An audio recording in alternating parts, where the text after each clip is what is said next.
I got curious this morning after talking about the issue of Mary Torres's. Mary Torres, she is challenging Jim Moylan for the Republican nomination for U.S. delegate to Guam delegate to the U.S. House of Representatives, right? Uh, Congress. And so she put out a news release last night criticizing Jim Moylan about gosh, what was it? Something in the National Defense Authorization Act. Uh, uh, something that an amendment that went through um, that would authorize micronuclear reactors in the Indo-Pacific region, and so we talked about that this morning, and a lot of the conversation that we talked about was about how uh, there, especially when you are in a political season, it's kind of important to rewind sometimes and see what the broader context is. And I was agreeing with the criticism about not speaking up during the committee hearing, but then when you get the broader context of Jim Moylan's opposition to nuclear blah blah blah in the Indo-Pacific region, then you understand that these two people are on the same page. They just have different tactics or different ways of getting across whatever, right?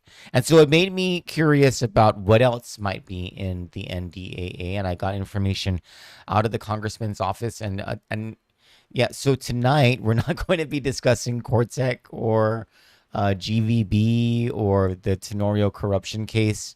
And we're going to give my head a little break, and we're actually going to talk about something where maybe it looks like Guam is getting some good wins in, and I'll go over the Moylan amendments to the NDAA that have made it into the draft that's proceeding forward in the House of Representatives. And by and large, whenever things are at this stage, things happen. And so the things that Jim Moylan was able to get into the NDAA for Guam might actually be promising for us. We'll talk about these things on the other side of the commercial break. Stick with us. Imagine Guam led by proven and effective leaders. Leaders with a record of service and success in lifting our island and her people from challenges and hardships that continue to plague our families and neighborhoods. The leaders we choose this election will make the difference between harder times or a safe, prosperous, and peaceful Guam. Frank Blas Jr. has led Guam out of difficult times throughout his career as a police officer, to his role as Guam's Homeland Security Advisor, and as your Senator and Speaker. And now, as our Governor, he will once again lead the charge to clean up our streets, protect our families and businesses, put drug dealers away for a long time, and let the region know that Guam is open for business once again. No other candidate can protect our people like Frank Blas Jr. Vote Frank Blas Jr. for Governor and Dr. Mary Okada for Lieutenant Governor. Tested, trusted leaders. Welcome back to the Troy Torres Show. It is 7:37 p.m. on Monday, June 8th, 2026. Good evening to you all. Those of you who are watching watching this live or watching the replay, thank you so much for joining. Now, the very first thing I want to disclose is I don't understand all of these issues, and so I'm not well versed in all of this stuff. Like when it comes to micro nuclear reactors, I don't understand that. Deep sea mining, I don't understand it. What I understand is that very smart people, like people who I consider to be very smart people, are opposed to things like this. And I am grateful for the opportunity to have this discussion with you about it all, especially because so many of you are so smart and you're able to educate me, especially in the comments. And I appreciate all of that. And there is at least one issue that Jim Moylan has placed into the NDAA that I don't think I agree with. Like, if I understand the issue, I don't think I agree with it. But everything else, it either sounds good, looks good, could be good. Smart people say it's good. And so it sounds like we're going to get in some wins. And I also don't want this to be a political thing where it's like we're just giving all of our raw to Jim Moylan. I'm not, as we discussed this, I'm not saying that he's done a good job or a bad job as our congressman. Let's just focus, or let's just hone this into what's in the 2027 National Defense Authorization Act, which is one of those pivotal or very important pieces of legislation that annually goes through where Guam gets the opportunity to get things done, because it's not just military spending, but although that is a very big part of our economy. Like I think the smart people in this island will tell us that the thing that's keeping our economy going is military and federal spending, mainly, the construction that's happening because of the military, and federal spending on food stamps and Medicaid. Otherwise, we wouldn't have an economy. Look at 2 months. We don't have a tourism economy right now. We hardly have a tourism economy. We hardly have a Guam Visitors Bureau right now because of all the scandals and all the questions of misconduct and the spending of money and all this. Anyway, I'm getting ahead of myself, or I'm getting away from the subject. So, Congressman Jim Moylan, and I want to thank his staff for being responsive to my requests, because otherwise I would be lost. And navigating what's in Congress is not the easiest thing to do. So, let me see. Let me just open a couple of things here. Stand by. Okay. There are major Guam wins that are in the NDAA so far. One of them is $1.9 billion in military construction, military housing, and missile defense investments for Guam. I want to break that down, what that is. So, and again, some of this stuff I have the wording in front of me, but I'm not going to understand what it is. And Aegis BMD, ballistic missile defense, Aegis ballistic missile defense, an authorized $979 million, so almost $1 billion. Guam missile defense development at $232 million. For the Army Joint Region Guam Defense Systems, $190 million. Another Guam Defense System, something $60 million. Now, there is a land acquisition appropriation here for $29 million. I don't know that that's such a good thing for Guam. But again, I don't know exactly what that is. I'm going to ask some questions about what that is. For the Navy, it is a total. Let me see. No, I can't give you the total. So here's for Joint Region Marianas. Joint Consolidated Communications Center, $132 million. APRA Heights, Inner APRA Harbor Resiliency, $13.4 million. Joint Region Defense Access Roads, $16.5 million. Joint Region Joint Communications Upgrades, $60 million. Joint Regions Polaris Point Electrical Capacity Upgrade, authorized $22 million. And that's down from $122 million. So $100 million was cut from that. I don't know what an electrical capacity upgrade means, but maybe we can ask the Congressman's office. Joint Regions Polaris Point Submarine Pier, $171 million. That's for the Navy. Defense-wide, there is a GDS Command Center. I don't know what that is, for $99.7 million. An EIAMD Phase 1 for $75 million. And an EIAMD Phase 3 for $179 million. The Barragata National Guard Readiness Center alteration is getting $20 million. There's going to be $25.8 million for a replacement of Anderson Housing Phase 4. Phase 6 replacement of Anderson Housing, another $44.9 million. Phase 8 for replacement of Anderson Housing, $33.7 million. And Phase 9, which is 149 units, $144.5 million for Anderson Housing. That's so it's a total of housing, $249 million. General military construction, $1.35 billion. Missile defense, $284.4 million, with a sum total of $1.88 billion in defense construction activity, military buildup activities in fiscal year 2027 alone. If if the NDAA passes. This is on top of what the military already spends for its operations for the Navy, the Marines, the Air Force, and their smaller units. So this is in terms of money coming in. Now, I think we would. I think I don't think we should describe it as in terms of our economy, because when we think about the economy, we think about ourselves, right? We think about what it is that we're reaping from it. Let's call this money coming into Guam. And yes, it does circulate in the economy, but it just happens to circulate a lot more on the upper echelons, those people who are at the top of things, who are, raking this money in as it comes into Guam. And some of it, maybe even a lot of it, leaves this island, but at least a great deal of it is captured in taxes.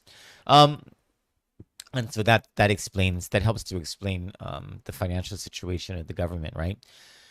So that's just on um, military housing, military missile defense investments into the island for fiscal year 2027 alone. There is, according to the Congressman's office, also LQA mortgage relief for eligible Department of Defense civilian employees. Now, this is the part where, remember what I was saying in the beginning, I'm not so sure that I agree with this. This is I think that this is something that I don't think is really, really good, especially for renters. I get to the sense, or after reading some of this stuff, and I just have to verify this with real estate people and people who know housing a lot more than I do, that this would have the potential of raising rents for the civilian population, as in those of us who live in Guam and who are Guamanian, right? And who normally live here and not affected by, or we're not here because of defense activities. This sounds like maybe a great thing for civilian defense employees. I don't know if it's a great thing for the rest of us. Extension of the H-2B workforce provisions through 2035. So as it stands, I believe the H-2B workforce authorization, and this is just to work inside the fence. This is not, there's a separate Moylan bill to allow H-2B workers to work outside the fence. If we got that, it's possible we could dramatically decrease the cost of housing construction outside the fence. But at the very least, an extension of the H-2B workforce provisions for inside the fence, because that's set to expire in 2029, and the buildup will be continuing, and so we need the workers, right? Removal of a proposed military land acquisition exceeding 100 acres in Guam. Okay, so I am a little bit confused about that, because there is a land acquisition provision in the NDAA, and there's a funding provision of $29 million for the Army. I think that I don't know if this is a mistype by the Congressman's office, but I think that this 100 acres has to do with that. So maybe the $29 million authorization is no longer there. I'm not sure. I'll have to verify that with the Congressman's office. What the Congressman's office calls new opportunities for Guam farmers and food producers through military commissary procurement. That sounds promising. I hope that they buy fish from the co-op, because the fishermen's co-op, with the legacy that Manny Duenas has left behind, should survive, should continue. Expansion of career and technical education, apprenticeships, and workforce credentialing opportunities, PTSD and traumatic brain injury discharge review reforms for veterans, increased oversight of future military land acquisition, and environmental remediation activities affecting Guam. Wait, there's a list here. Okay, so the H-2B extension, disabled veterans accessing gyms, Defense Base Act, DoD STEM, report on unexploded ordnance, and MEC spending. What's MEC? MEC spending in Guam. I've seen that term somewhere.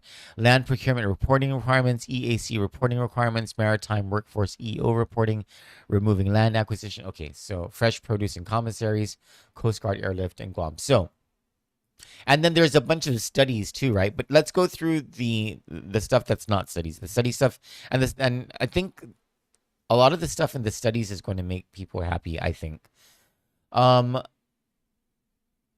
The NDAA expands the living quarters allowance. That's what the LQA stands for eligible defense civilian employees to include mortgage-related housing expenses.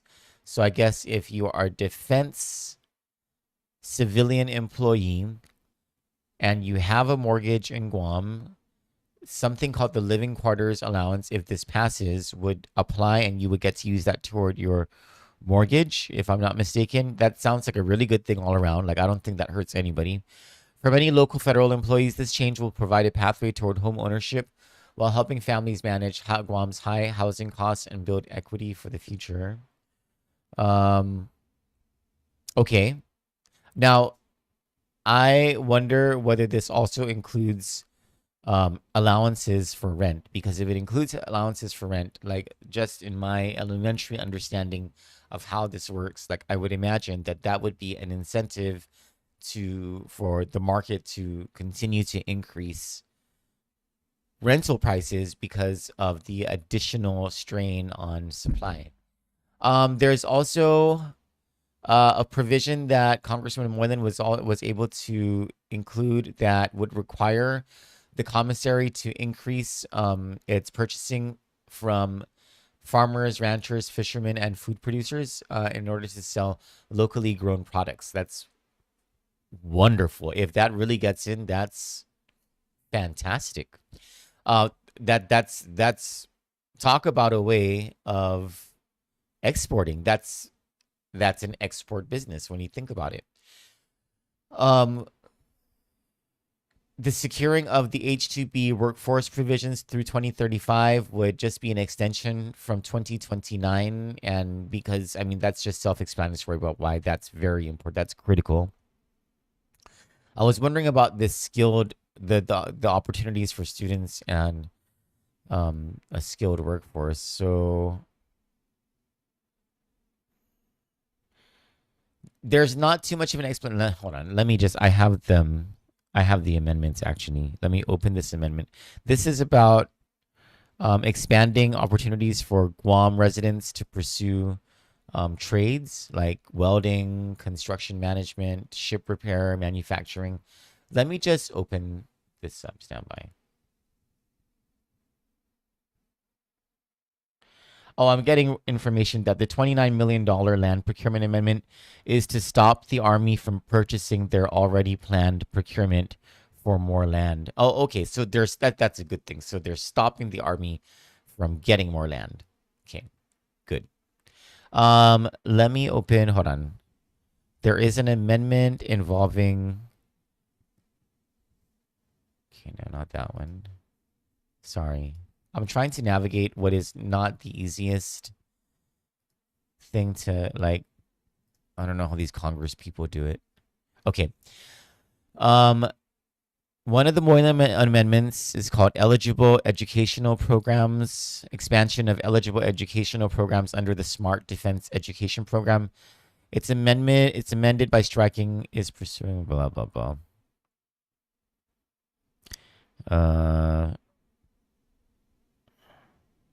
Okay, I don't know what that means. Reading legislation in Congress is very different than reading legislation in Guam. Like the Guam way is actually much more simple and much more fundamental than the U.S. Congress way. I don't know exactly what is going to happen, but apparently there is a Moylan amendment that expands opportunities, and I just need to understand better what that means, for Guam residents to pursue a lot of these in-demand trades in order to build a bigger workforce, which is really something that we've needed to do. You know, the feds have been telling us since 2004, I think it is. I think it's since 2004, so that was, what, 22 years ago, that we've needed to, that there's going to be this exploding demand for construction trades, and like it was just the amount of money that our people could make. And so could you guys start moving your graduating seniors into these trades, or improving your trade, your STEM and your trade teaching in the high schools and all that. And to an extent, Guam has responded, but not with the numbers that have been needed, which is, of course, why we need so many foreign workers, right? There is an amendment regarding veterans and PTSD and traumatic brain injury, or TBI. Um, it is the legislation by Moylan, which made it into the NDAA, requires the Defense Department to examine the delays affecting these veterans who are seeking discharge reviews involving PTSD and traumatic brain injury. There is also another amendment. Oh yeah, this is the one that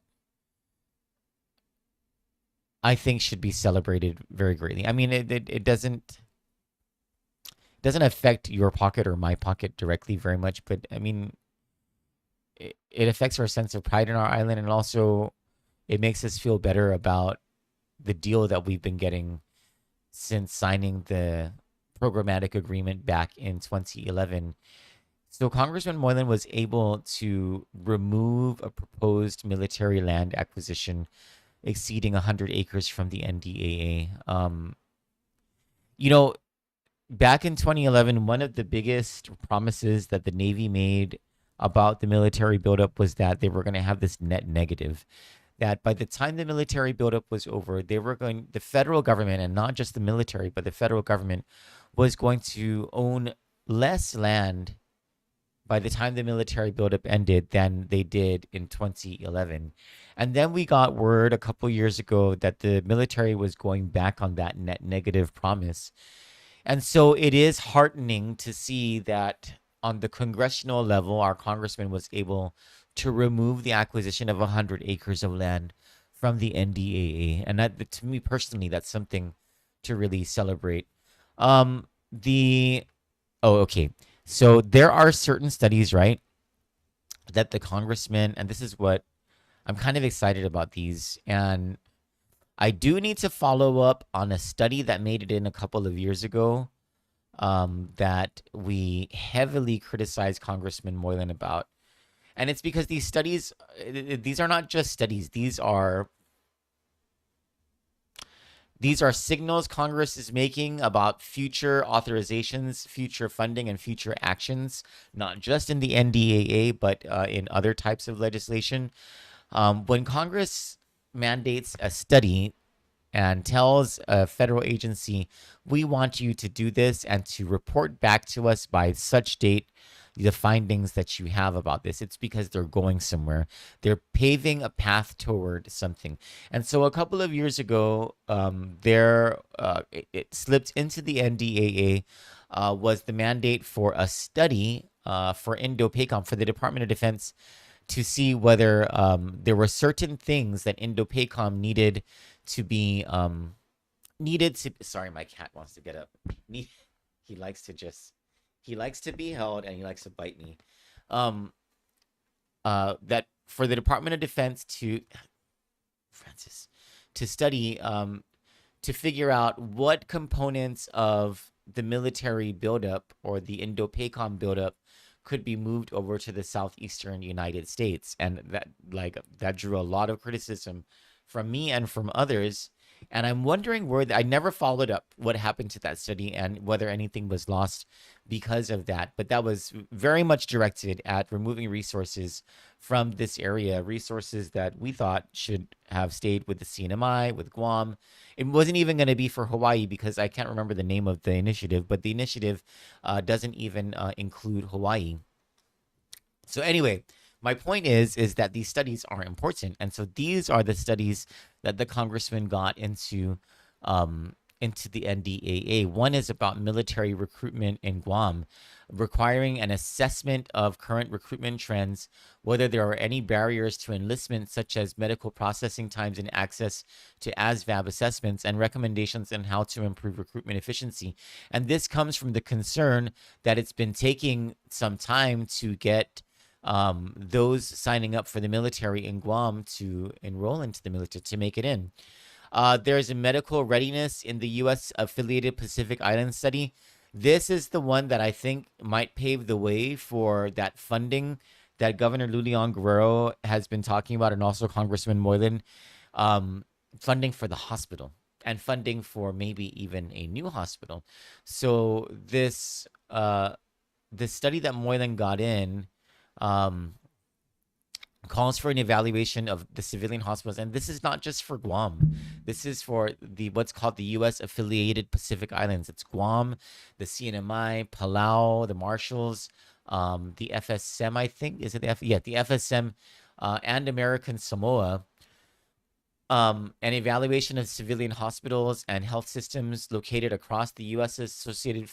Affiliated Pacific Islands, including trauma capabilities, surge capacity, staffing limitations, medical evacuations, and infrastructure gaps, and assessment of strategic infrastructure upgrades and capability development necessary to enable these hospitals to achieve appropriate trauma center certification, including emergency surgical capacity, blood banking, imaging, communications interoperability, and patient transfer protocols, and assessment of sustained trauma training and readiness programs for local medical professionals and civilian responders, including military civilian joint exercises, tele-mentoring and networking of partnerships, and recommendations for formally incorporating U.S. affiliated Pacific Islands civilian hospitals into DoD medical readiness, including mechanisms for certification, sustainment funding, and operational integration during contingency operations. For places like Guam, where we have significant military presence, and I have to imagine also for the CNMI, which is undergoing its own, albeit smaller, but still significant military buildup, this might mean over the next couple of years an authorization and an investment into our existing hospitals and maybe even into new hospitals. And this might be what Governor Lulian Guerrero has been talking about when she says that she's been talking with the feds about the military funding a large part of as much as she is able to get them to, and apparently Congressman Moylan would be able to get them to fund for a new hospital. So we'll see. There's also for Guam ship repair, the committee recognizes. So this is language, right? That's in the NDA. Oh, Francis, stop. Francis, stop. The committee recognizes the strategic importance of ship repair infrastructure in Guam as the only American shipyard west of the international dateline. The committee also notes the military Sealift Command plays an important role in providing demand to Guam's local maritime services industry. Therefore, the committee directs the Secretary of the Navy to provide a briefing to the House Committee on Armed Services by January 31 next year on options to expand ship repair opportunities in Guam to include the repair of military Sealift Command vessels. That's a very big deal. If I'm not mistaken, all of ship repair capacity left after the A-76 study and the base closures. What was that, like back in 1997, 2001? That's when we had a very large chunk of very skilled workers leave the island and create diaspora in like Bremerton, Washington, and all these other places because they needed they needed to follow where their services were needed. The idea of bringing back ship repair to Guam would be a significant thing for our economy, I would think. The next one is something that should this makes me happy, and it should make thousands of people in Jigo happy because this deals with children. I need to sign up for that whole claim thing. I never did that. So in the NDAA, according to this information from the Congressman's office, or according to the language in the NDAA, actually, this is from Congressman Moylan, Congress is saying that they're concerned about the presence of dieldrin in water wells serving Guam and exposure to PFAS as well. Guam hosts a significant and growing military presence, and the long-term health and environmental consequences of legacy contamination demand systematic attention. The committee believes greater transparency into DoD's historical use of these chemicals, the scope of contamination, and the status of remediation efforts, Francis just bit me, is necessary to protect public health and support installation readiness. The committee directs the Secretary of Defense to provide a briefing to the House not later than January 31 next year on the use of dieldrin, PFAS, and other hazardous chemicals by the Department of Defense on Guam. The briefing shall include a summary of known historical use of dieldrin, PFAS, and other hazardous chemicals by the Defense Department, an assessment of the current scope and severity of contamination in water wells, soil, and other environmental media attributable to Department of Defense activities, a description of remediation actions completed, underway, or planned to address contamination, and an assessment of coordination between DoD, GovGuam, EPA, and other relevant federal agencies on monitoring, remediation, and public health response efforts. Yeah, this is the one that surprises me the most, because this is the one that I would imagine, and maybe if there are any lawyers who are watching or listening can correct me on this, I would have to imagine that this is the one that would open up the military to liability. And the reason that that's surprising to me, aside from the obvious, right? Because if you can remember, when the whole dieldrin thing happened, GWA and the CCU, their thing was, let's not dwell on the blame right now because we might never know who's to blame. We might never know how the dieldrin got into these wells. And here we have, ouch, Francis, here we have Guam's congressman. Francis, stop. Here we have Guam's congressman getting into the NDA. So Congress telling the Defense Department, go figure out if we're the ones who are responsible for this, in an attempt, of course, to keep the growing military population safe from these environmental contaminants. Of course, that would help us as well, right? Because we're just, especially in the area where I live, we're essentially sharing resources with at least Anderson Air Force Base. I find this, I'm surprised that this one made it into the NDAA, simply because of the liability that this might open the military to. But I'm not complaining. I'm glad for it. There is research or a study mandated for Naval Magazine regarding debris and brush fires. Yeah, that doesn't sound exciting to me. Apra Harbor Port Infrastructure in Guam.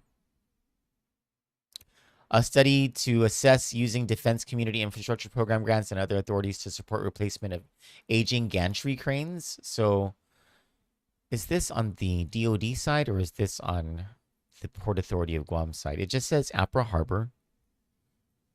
It's the ability for Department of Defense to sustain operations in the region, military readiness.